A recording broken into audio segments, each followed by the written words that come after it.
Namaste and good morning, everyone. Let's start our Wednesday class with the prayers first.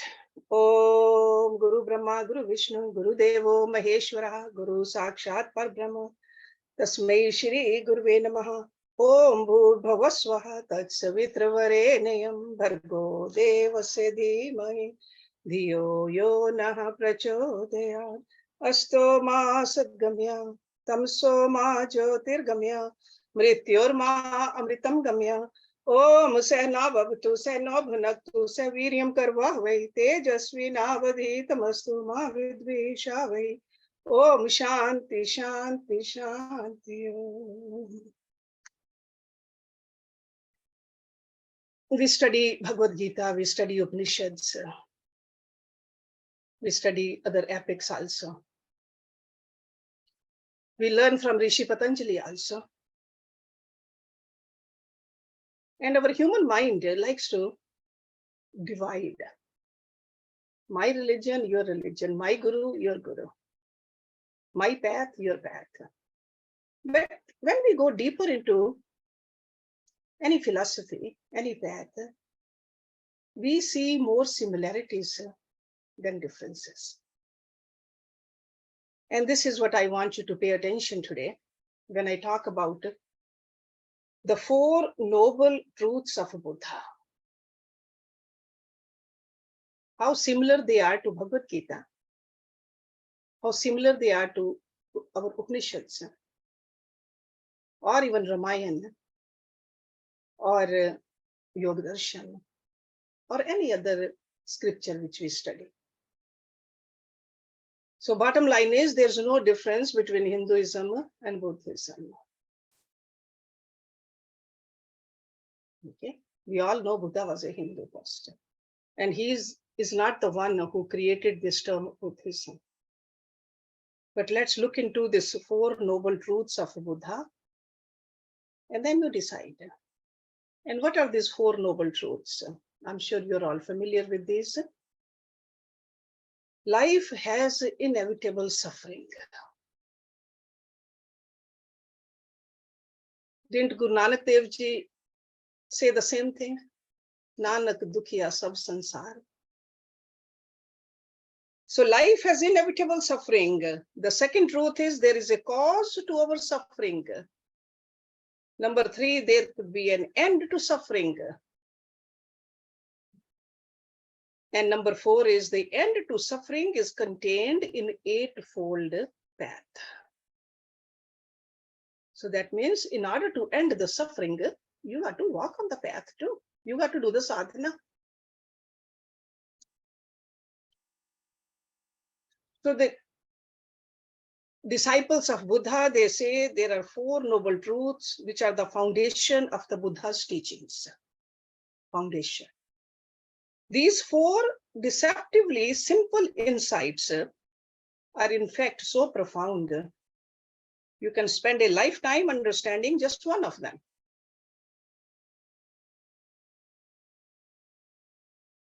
There's a Pali. See, all those teachings are written in Pali language. Pali word for truth is such. Such. That means reality or that which is actual.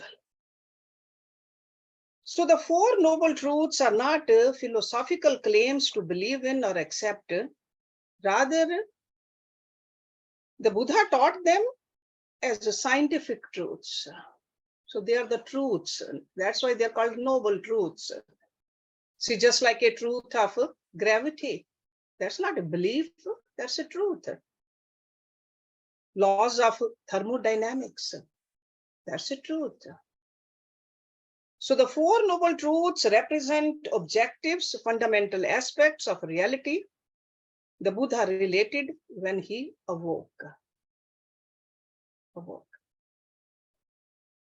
And to not to know these truths, he said that we are sleepwalking through life. We keep on repeating the same mistakes. We don't even realize we are suffering, but we don't know what is the cause of suffering. When you hear these truths, that is a first step on a path that one day will bring you to becoming an awakened person. They say, Buddha yourself. Everybody is on the path to become a Buddha, awakened. That's what it means, a Buddha. So let's explore the Four Noble Truths and see how these ancient teachings can enrich our own lives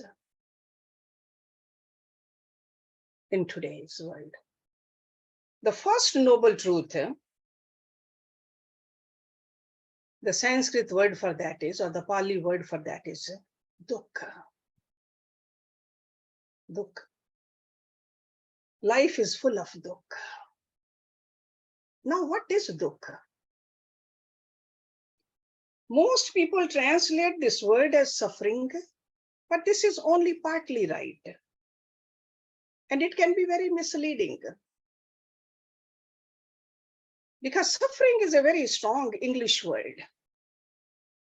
And we use this word on rare occasions.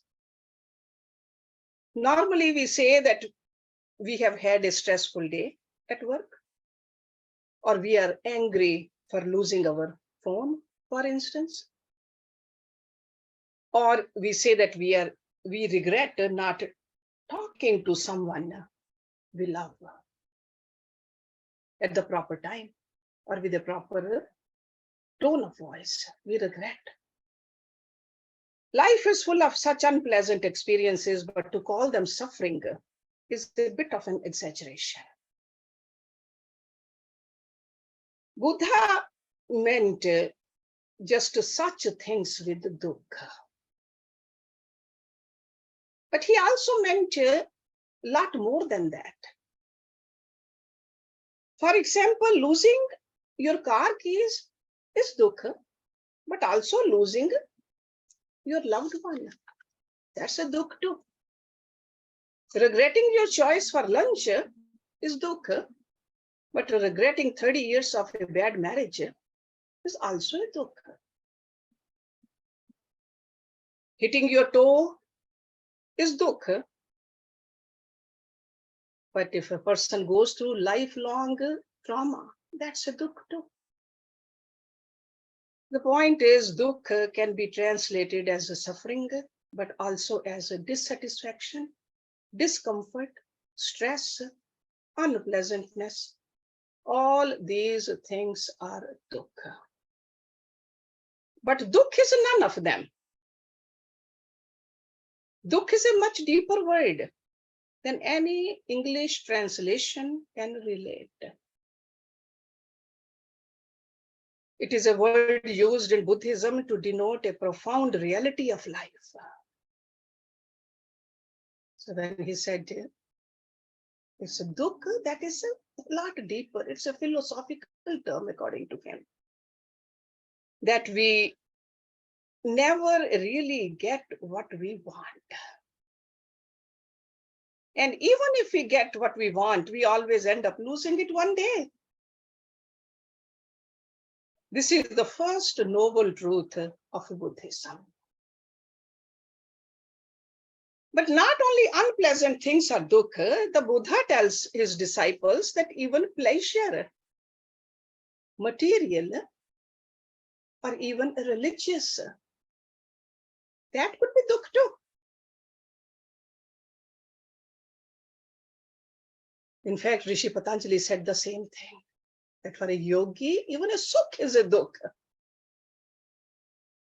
So the pleasures you experience in a relationship is dukkha. Even the pleasure of learning, like becoming a scholar, that could be a dukkha too.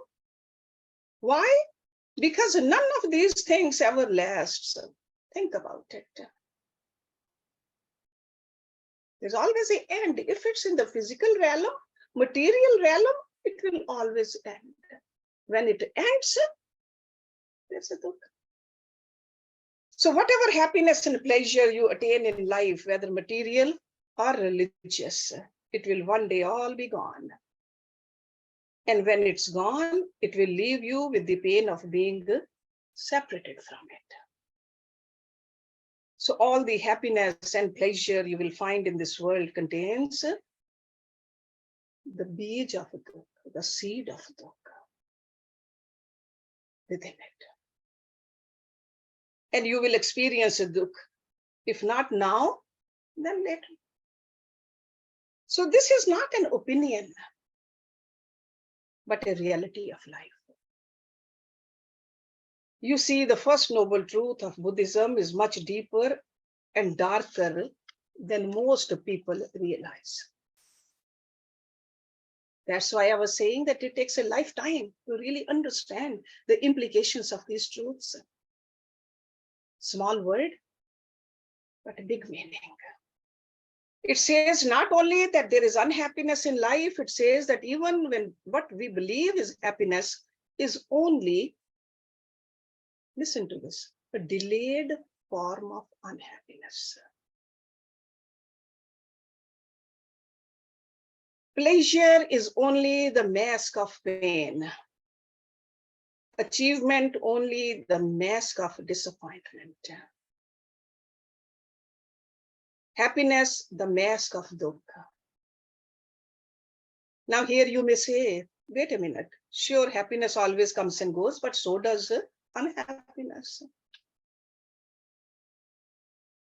Why did the Buddha focus so much on dukkha and not also on its opposite? You might say that, isn't it pessimistic point of view?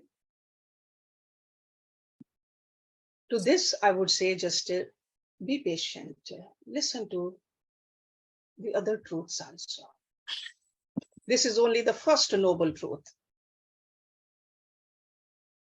I would also say that there is some virtue in focusing on life's dark side. After all, dukkha is the universal problem facing all sentient beings at all times and all places. There has been a great philosopher, Walpola Thoreau. He wrote about Buddhism in his book, and he gave the example. He said, one physician may gravely exaggerate an illness and give up hope altogether. Another physician may ignorantly declare that there is no illness and that no treatment is necessary. So when he declares that, the patient with the false consolation may call first one pessimistic and the second one optimistic, but both are equally dangerous. But a third physician will diagnose the symptoms properly, understands the cause and the nature of the illness, and sees clearly that it can be cured, and courageously administers a course of treatment and saving the patient. Buddha is like the third physician, finding the cause, understanding it, and then finding the cure for it. So what did Buddha do after he discovered existence is full of dukkha? Because when he traveled, he saw that. He saw an old man. He saw a dead body. He saw a sick person. He understood that there is a dukkha.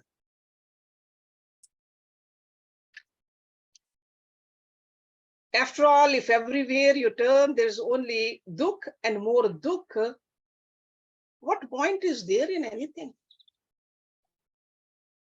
Average person will say or will recommend taking your own life. But for Buddha, even this is not a way out. Buddha was, after all, certain of the reality of rebirth and the law of karma. Because to take one's life as an act of violence would put you in far worse subsequent life where dukkha is even more intense. So that is not the answer. So trapped in this endless labyrinth of dukkha, what could the Buddha possibly do to improve his situation? That's what he did, what he advised us later on. He pointed his trained mind singularly at dukkha. He looked and looked, and he looked deeper. Right in the middle of the dukkha, he discovered the second truth.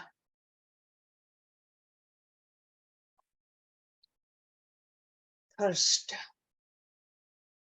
In Sanskrit, it's called Trishna. We read that word in Bhagavad Gita also. Trishna. So the second noble truth is that the cause and origin of dukkha is thirst. This Sanskrit word, thirst, Trishna, they sound so much alike. Thirst actually derives from Trishna, and both mean the same thing. But what did the Buddha mean by thirst, and why did he see it as the cause of dukkha? Well, think of all the bad experiences you have ever had, no matter how big or small. It could be a car accident, a failed exam, a broken relationship, or even losing a loved one, seeing their dead body in a funeral home. No matter how different, these all have one thing in common. That is that in each case, you wanted your experience to be different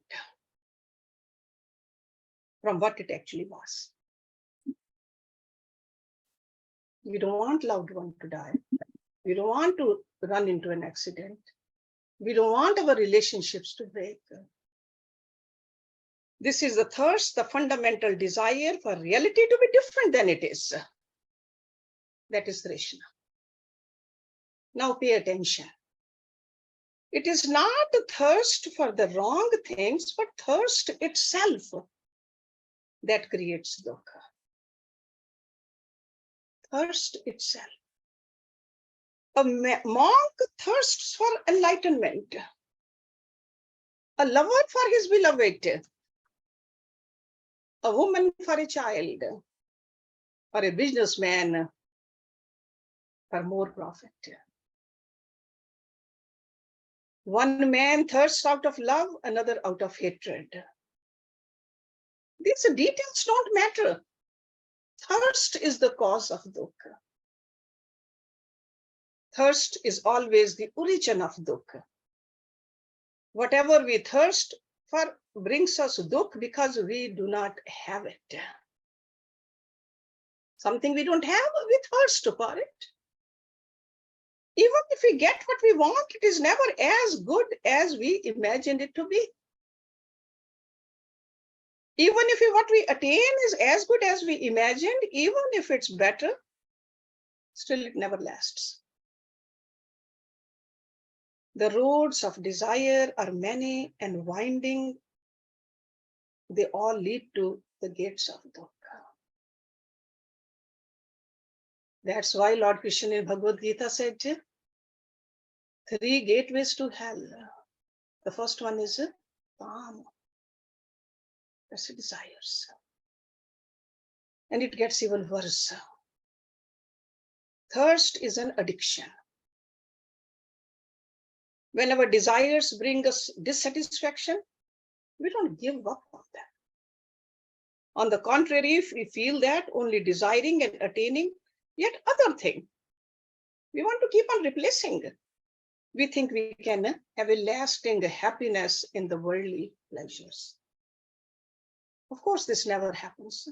Every desire comes with the promise of a better life, but the desire is like the mythical monster Hydra.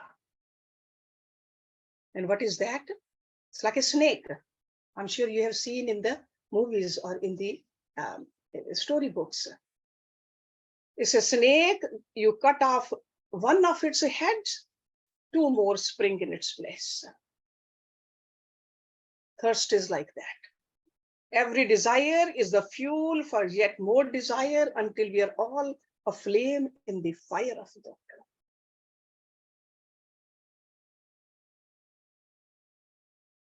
Buddha distinguishes some desires are better than the others. For example, the desire to become a better, more responsible person is more productive and less harmful than the desire for alcohol, for example. And these days, I would say even for a gun. We see all kind of crime because of that. But as one moves along the path of awakening, one must learn to detach him or herself even from one's desire for enlightenment. It's a better desire. We got to let that go too. The amazing thing is that the Buddha designed his teachings in such a way that one needs to learn all of it through hard and long practice. And then one should let go of it entirely. So good desires we should keep, because on the path we need those desires. Desire to become sattvic, desire to become better. Buddha expresses this in his famous simile of the raft. And in Hindu scriptures, we have a simile of the ladder. So let me go through the simile of the raft. He describes his teachings as a raft you use to cross a dangerous river. But what should you do once you reach safely the distant shore? Do you take the raft with you and carry it around? Of course not. This would only make it harder for you to go further. It is the same way with the dharma, the teachings of the awakened one. At first, you must put great effort into learning it, and it will save you from a lot of suffering. But once you are advanced enough, it will only impede your progress to stay attached to teachings. Okay? Concepts and practices, even those taught by Buddha. So you have to just let go. But if we let go beforehand, it's almost like a jumping into the water and thinking I'm already on the shore. Or if you want to use that simile of ladder, if you think you're already on the rooftop, but you are still a few steps away and you let go of the ladder, you will fall flat down. So that's why we got to be very careful. But once we are on the top, then we don't need it. And Lord Krishna mentioned them in Bhagavad Gita beautifully. A frequent criticism of Buddhism doctrine is that if desire is so bad for you, why do Buddhists tell you nirvana is so desirable? Because in Buddhism, so in Hinduism, we use the word moksha. In Buddhism, but the same, it is a nirvana. Okay, so mukti, moksha, nirvana, freedom, liberation, the same thing. So this question might seem like it points to some error in the Buddhist teaching, but it is the question itself that is erroneously put. It's like asking when a fire goes out, where does it go? So it is an invalid question. If one knows what a fire going out means, one would not ask where the fire has gone. Okay, so the desire for nirvana is not a bad desire. If one has an idea of what nirvana is, one would not say it's an object of desire. It's not. What is nirvana? It is the culmination of the practice. How can it be the object of desire? For this, we need to look at the third noble truth. If the first noble truth gives us the symptoms, dukkha, the second noble truth gives us the disease. All of us suffer from the thirst. The third, or the other two, third and the fourth truths, will tell us about the possibility of curing ourselves. And what cure is? Indeed, that is the third truth, nirvana. It is one of the most extraordinary and life-affirming claims made in history. This is a claim that it is possible for a human being to bring dukh to an end completely and forever.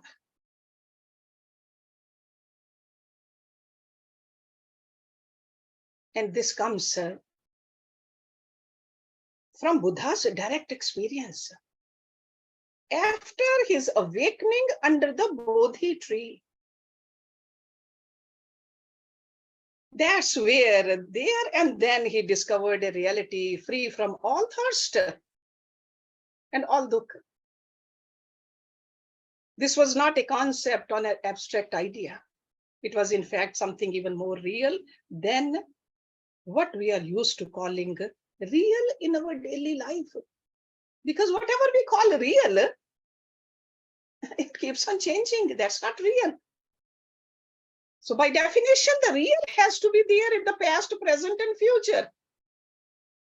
These objects don't stay like that. So they are not real. So Buddha discovered a perfect reality that is always and everywhere present if we have the eyes to see it. He called it nirvana. Nirvana is not only difficult, but impossible to explain in words, just like mukti is or moksha is. Because as human beings, we have created words to speak of the illusory world we experience with our senses. But nirvana or moksha is that which is beneath all appearances. Words can only circle around it. See, just like when we talk about God or Brahm, we can circle around it, we can throw the pointers towards it, but we cannot explain it. It's almost like a moth around a flame. So moth can go around and around. The minute it goes into the flame, it is gone. This is exactly what happens. So that's why it makes some people very uneasy to even talk about it, because it cannot be explained. People who have attained, they don't have the words to explain. Or people who have gone completely from this material realm, they don't come back and tell us. So mystical explanations are considered deep. The truth is that they are not even, you really cannot do it. The person who is speaking doesn't have the words. The person who's listening doesn't have the ears to hear it. It's almost like imagine that you are living on an island full of colorblind people, and being the only one who could see colors. You can try all you want to explain it to others what colors are. You can tell them that they're everywhere. Green, blue sky, beautiful red, orange flowers. But can you convince them? No. They have never seen colors. How can you convince them? The same thing happens. A person who has realized the nirvana can talk about it here and there, but cannot convince the others until they attain it. I hope you can understand what I'm trying to get at.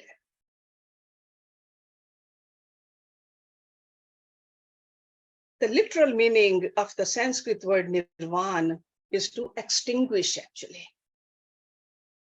Extinguish. That means to blow out. For example, when a fire goes out, it nirvans, so to speak. Nirvana is not a state or a thing, but a transition. So when people say that Buddha attained nirvana, this is misleading. It is more appropriate to say that Buddha extinguished himself. That's why in the yogic philosophies, we say we got to transcend. That is close to that. We transcend the physical body, we transcend the mind and the intellect and the ego.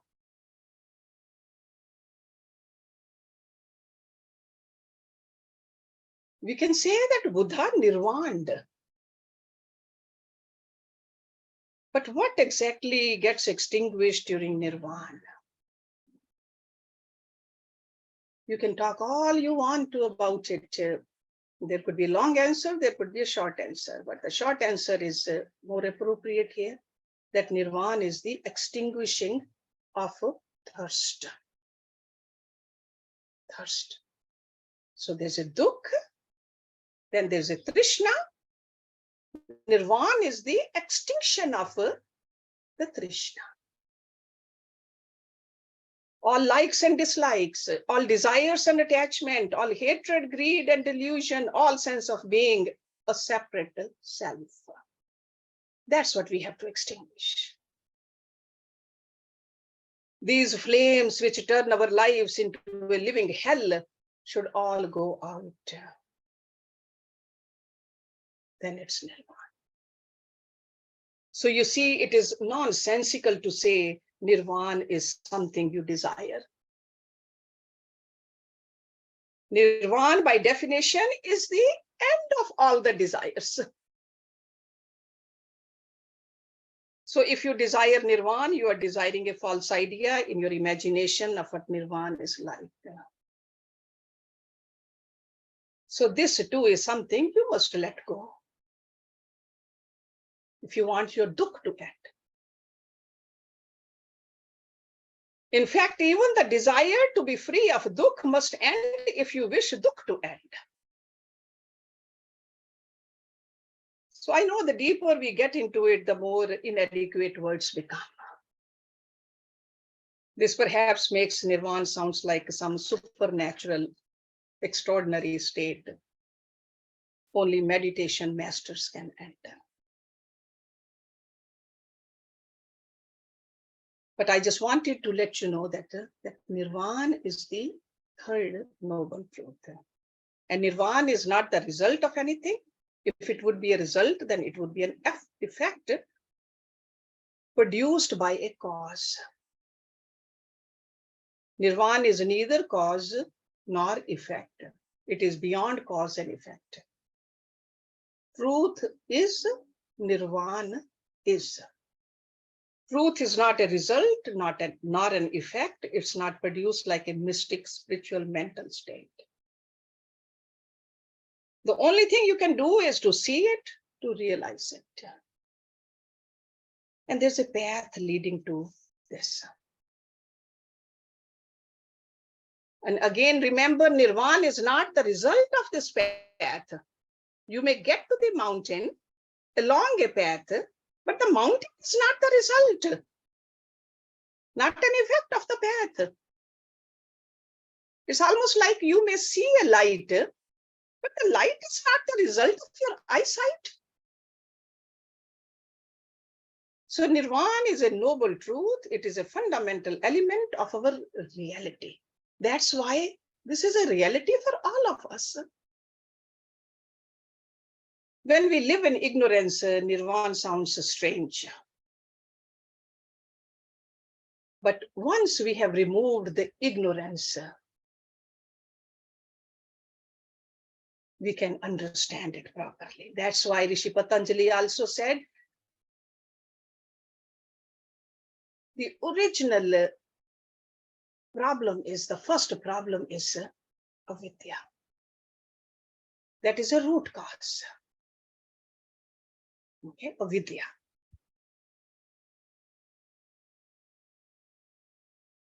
After this, Buddha did not just tell people about nirvana and leave them hanging, just like other great rishi munis of that great land. It's almost like if you have a good doctor, he will give you a detailed prescription, sir. And how should you take that medicine? What should you do with it if you want your disease to be cured? So this is what Buddha did in the fourth truth.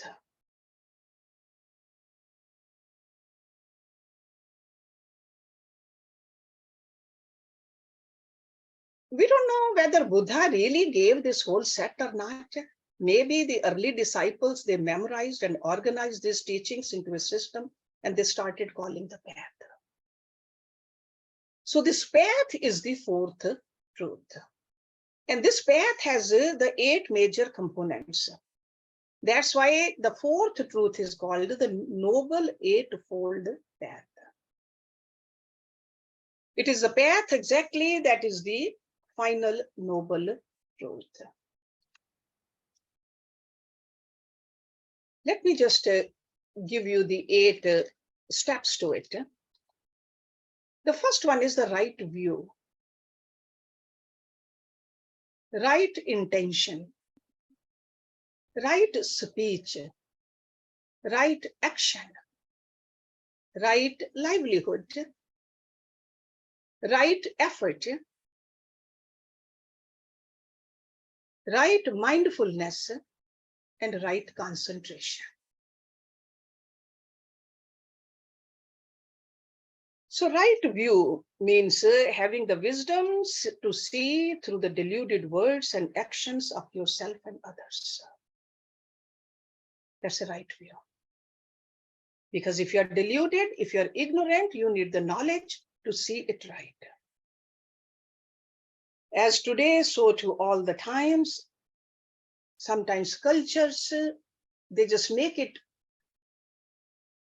whether it's a religious culture, social culture, they make it so complicated, you really cannot see the right way. So that's why the right view is very important. Because no amount of material wealth, productivity, or pleasure can get rid of your dukkha. That is the right view. These things have the delayed effect of creating even more dukkha. So to see this requires wisdom, and it is a right view.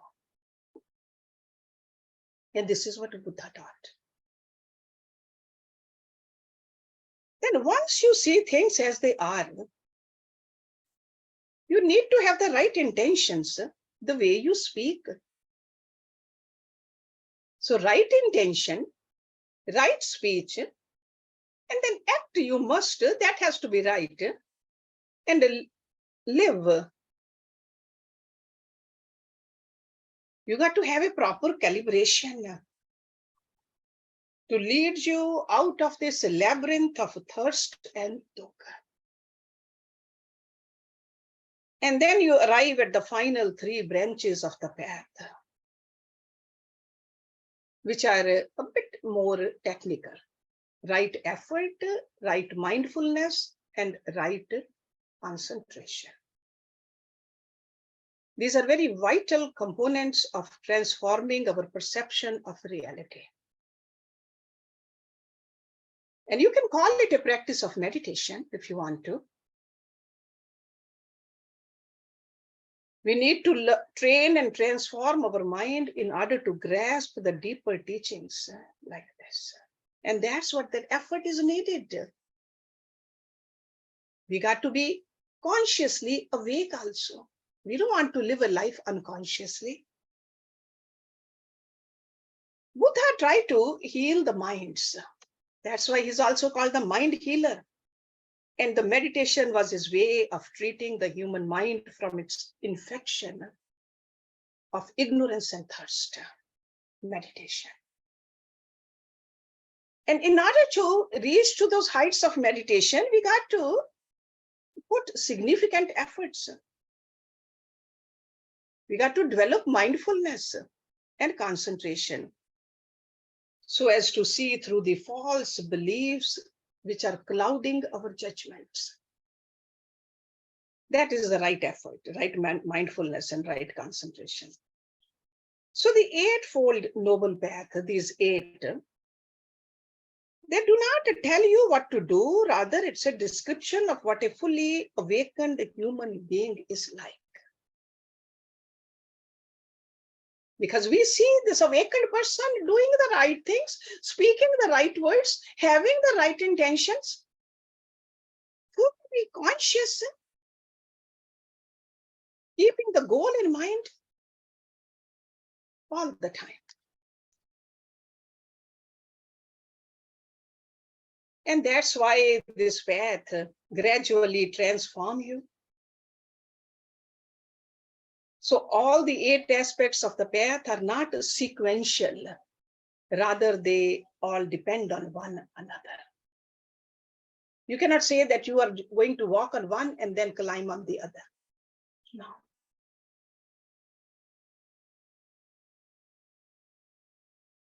Because we know that if a person has right view, only if one has the right mindfulness. And one has right mindfulness only if one has right concentration, and so on. They are all interconnected. So the path is a way of life to be followed, practiced, and developed by each individual. It has nothing to do with the belief,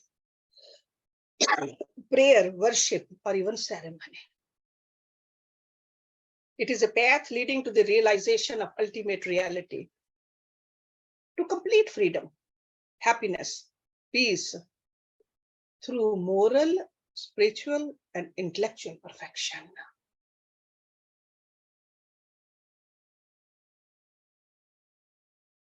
Some modern scholars, they say and they believe that these four noble truths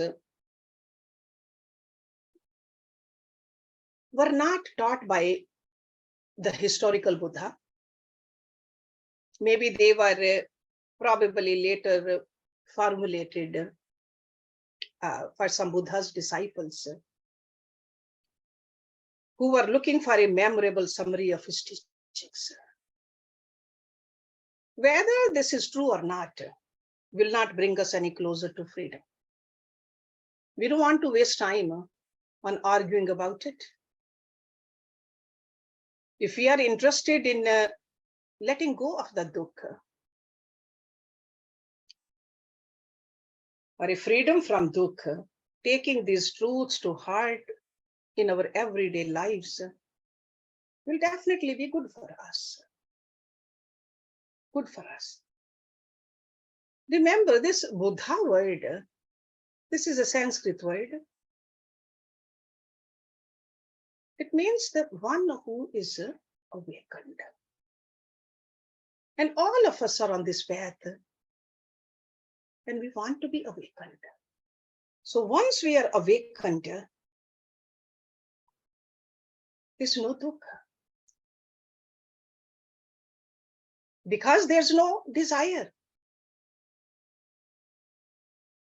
And we all want to be there.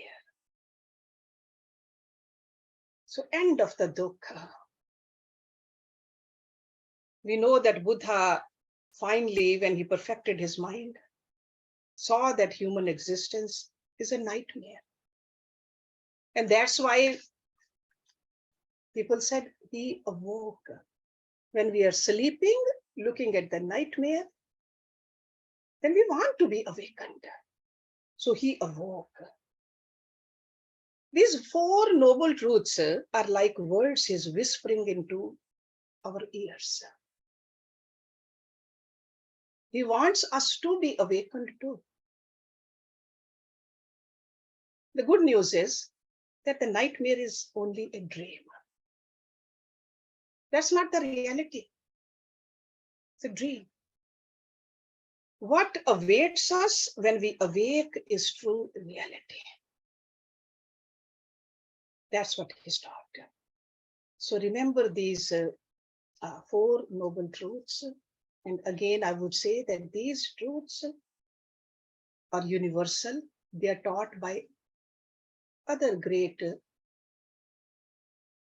gurus also, God incarnates also, the saints also, With the time, the language changes, but the essence never changes.